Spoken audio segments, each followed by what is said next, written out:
जय श्री श्याम। बच्चों, बहुत सारे स्टूडेंट्स की क्वेरी थी न्यू स्कीम से रिलेटेड कि मैम क्या सच में बीसीके और बीसीआर हटने वाला है, क्या सच में आर्टिकलशिप 2 इयर्स की होने वाली है। तो इन्हीं सब चीजों को देखते हुए वीडियो आपके लिए बनाया जा रहा है। अगर इन टॉपिक से रिलेटेड आपको कोई भी क्वेरी है तो आप इस वीडियो के अंत तक बने रहिएगा। आपकी सारी क्वेरीज जो है वो रिजॉल्व हो जाएगी इस वीडियो के थ्रू। तो आइए देखते हैं सबसे पहले हमें इस वीडियो में किन टॉपिक्स पे बात करना है। फर्स्ट टॉपिक जो रहेगा वो है आपका ट्रेनिंग पीरियड। ट्रेनिंग पीरियड कितने डेज का होगा, लीव्स कितनी मिलेंगी। इसी के साथ साथ फाउंडेशन पेपर से रिलेटेड हम बात करेंगे कि फाउंडेशन पेपर्स में कौन सा पेपर डिडक्ट हुआ है, कौन सा एड ऑन हुआ है। इसी के साथ साथ कितना टाइम आपको सीए बनने में लगेगा और सब्जेक्ट कंपैरिजन इस वीडियो में हम करेंगे। इसी के साथ साथ एडमिशन एंड एग्जामिनेशंस को हम डिस्कस करेंगे। जितने भी स्टूडेंट इस चैनल पे नए हैं, सबसे पहले इस चैनल को जाके सब्सक्राइब करिए, इस वीडियो को ज्यादा से ज्यादा लाइक करिए एंड अपने फ्रेंड्स के साथ शेयर करिए। आइए तो सबसे पहले हम बात करते हैं ट्रेनिंग पीरियड के बारे में। ट्रेनिंग पीरियड में करंट स्कीम और प्रपोज्ड स्कीम को हम कंपेयर करेंगे। Total number of days of training,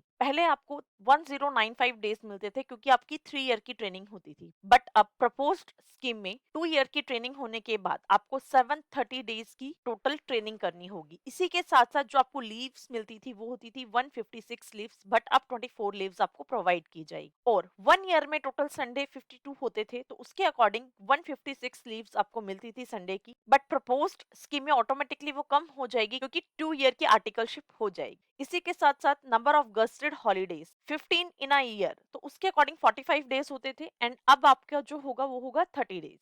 paid leave जो आपको मिलती थी आईसीआई टीएसएस की ट्रेनिंग के लिए, अब आपको वो लीव नहीं मिला करेगी क्योंकि आईसीआई टीएसएस की ट्रेनिंग को आप आर्टिकलशिप के बाद भी कंप्लीट कर सकते हो। अगर मैं ऑल ओवर देखूं तो आपको 130 डेज का डिफरेंस दिखेगा दोनों के बीच, करंट स्कीम और प्रपोज स्कीम में, क्योंकि करंट स्कीम पहले 3 ईयर की थी और प्रपोज्ड स्कीम आपकी 2 ईयर की है। तो इसके अकॉर्डिंग देखा जाए तो आपका 1 ईयर आर्टिकलशिप में ऑटोमेटिकली कम हो चुका है। तो आइए देखते हैं सीए बनने में आपको ऑल ओवर कितना समय लगेगा। तो देखिए, सबसे पहले हम बात करेंगे सीए फाउंडेशन रजिस्ट्रेशन की, जो कि आप 10+2 में पहले भी कर सकते थे, सेम अभी भी वही रहेगा। जैसे कि रजिस्ट्रेशन और सीए फाउंडेशन एग्जामिनेशन में 4 मंथ्स का जो गैप था वो सेम रहने वाला है। स्टडी फॉर इंटरमीडिएट एग्जामिनेशन पहले भी 8 मंथ्स था बट अभी भी 8 मंथ्स है। इसी के साथ साथ आर्टिकलशिप पहले 36 मंथ्स था बट अब 24 है। तो अगर हम मेन पार्ट देखें तो वो आर्टिकलशिप के अंदर ही है कि पहले 36 मंथ्स लगते थे बट अब 24 मंथ्स लगते हैं, ठीक है। और इसी के साथ साथ study for final examination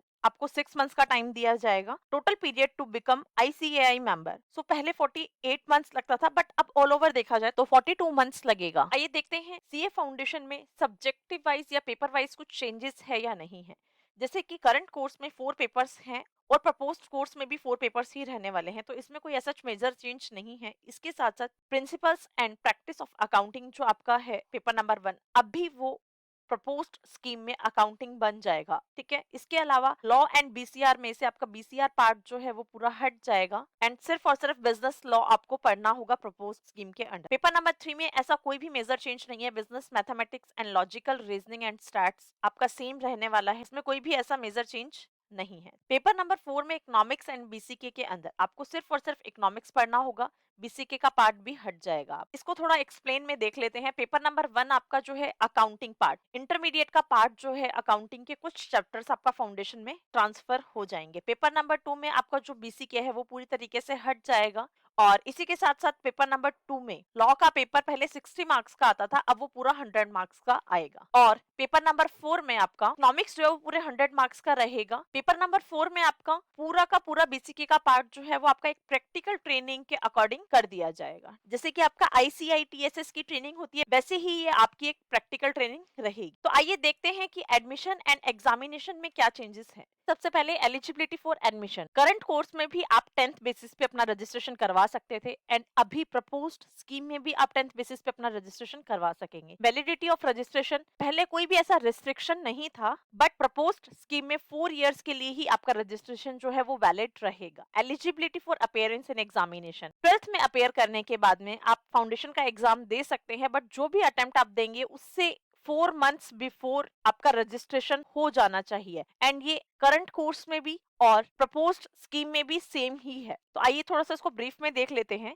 If a candidate is not able to clear CA foundation exam with 4 years of registration, he can opt for the alternative route of direct entry. तो जो भी स्टूडेंट 4 ईयर के अंदर foundation clear नहीं कर पाता है तो वो डायरेक्ट एंट्री रूट को भी अपना सकता है अपने रजिस्ट्रेशन को डायरेक्ट एंट्री में कन्वर्ट करके। इसी के साथ साथ जैसे कि होता है 1 जनवरी से पहले आपने अगर रजिस्ट्रेशन कर दिया तो आप मई अटेम्प्ट दे पाएंगे, या फिर 1 जुलाई से पहले आपने रजिस्ट्रेशन कर दिया तो आप नवंबर अटेम्प्ट दे पाएंगे। बट अब प्रपोज्ड स्कीम में इन सभी को रिमूव कर दिया जाएगा। सो ये न्यू स्कीम से रिलेटेड कुछ फैक्ट थे जो आपके साथ शेयर किए गए हैं। अगर आपको ये वीडियो अच्छा लगा है तो वीडियो को ज्यादा से ज्यादा लाइक करिएगा एंड शेयर करिएगा, और ऐसी ही इंफॉर्मेटिव वीडियोस के लिए आप हमारे चैनल के साथ बने रहिएगा। Thank you so much. जय श्री श्याम।